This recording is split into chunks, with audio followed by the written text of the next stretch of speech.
Good morning, good morning, good morning, and welcome to the garden. Welcome to Garden Conversations with Rose.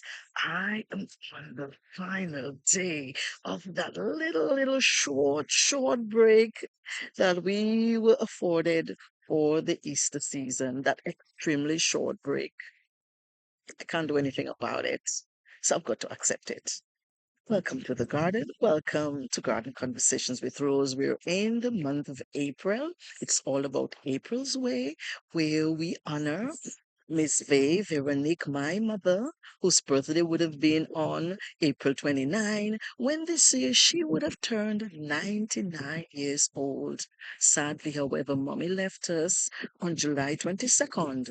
2024, but we are continuing to honor her, the impact that she had in our lives, the precepts that she taught us. And so, of course, this year, for April's Way, remember, we are using the tagline Move.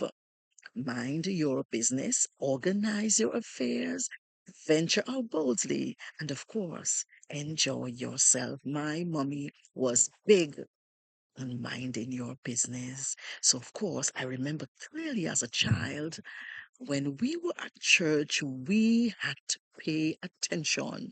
We had to pay attention to what was being taught, what was being said. So, of course, the key memory verses that we learned, all the little biblical precepts that were taught to us, they would have remained with me because I'm remembering my mother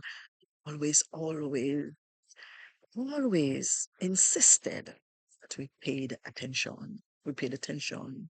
That is important because it breaks my heart these days to see and to learn and to understand and realize that many of our little children have never been to church, except perhaps when they were dedicated or christened, or maybe on special occasions with family members. But generally, they do not go to church. They have no idea what memory verses are. And so when the little hearts are burdened, they do not know how to proceed.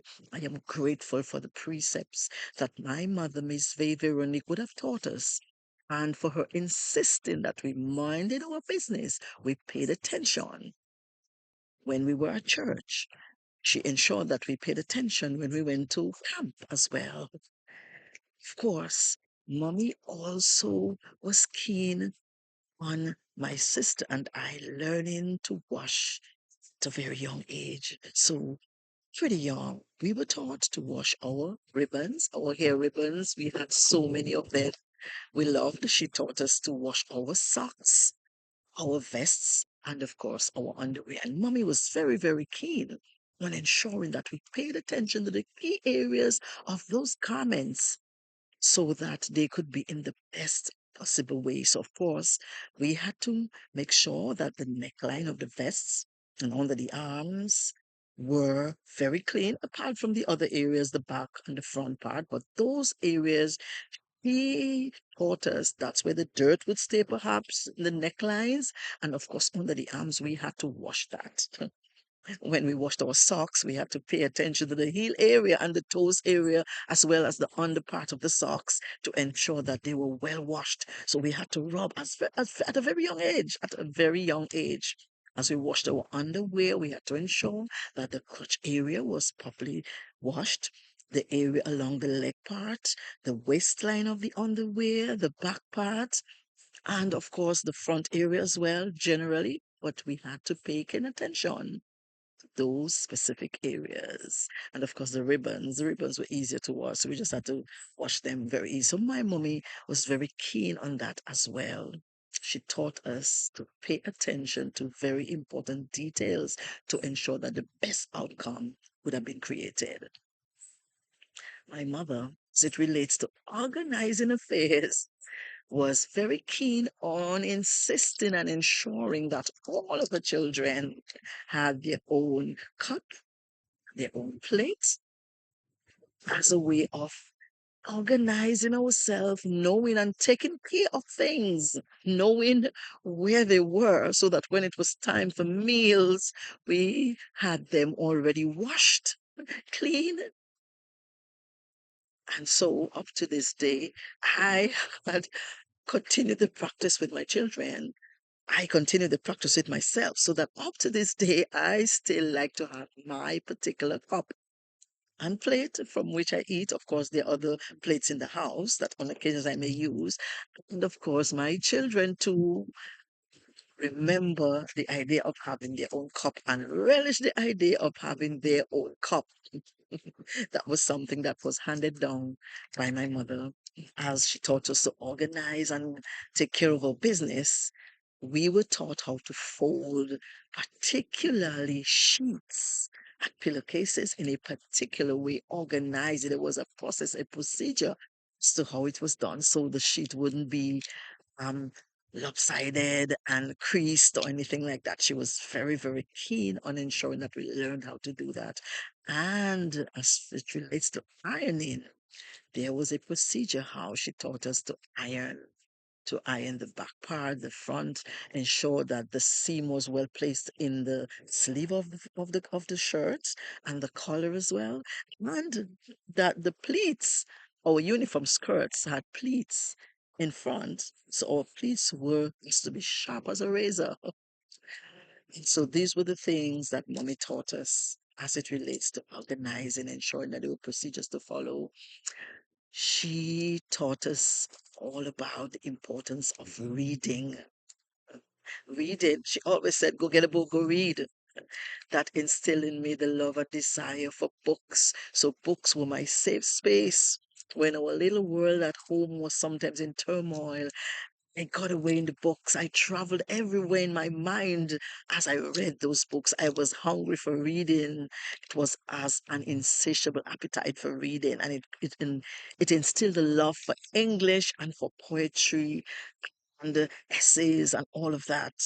My children too do enjoy reading quite a bit because I continue to instill in them the importance of books and reading. So those little things that mommy taught us remained with me as I grew older. And so, of course, it was always a good thing to enjoy our lives. So even if at home sometimes it got a little much in turmoil when my dad was being mean and bad, we enjoyed ourselves. So we played rounders, hopscotch, morals, all those handheld games.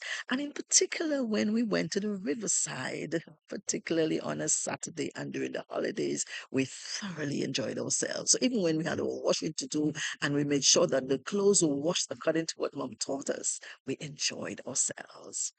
Mothers, ensure that you build some key things with your children as you think about moving the month of April as we honor Miss Veronique.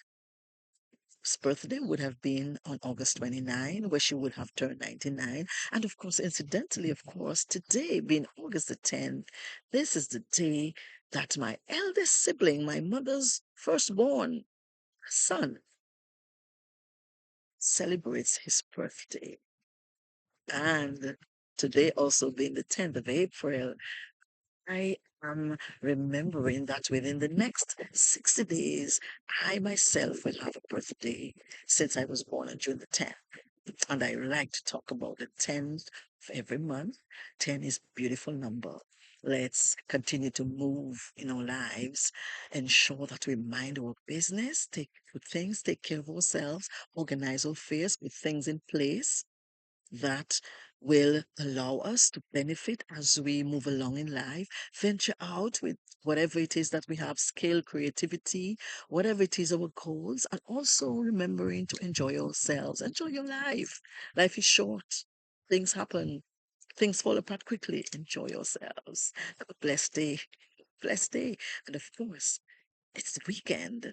So remember, stay in the garden with us. Join us in the garden as we continue to expound and move in honor of Miss Veronique, whose birthday would have been on April 29.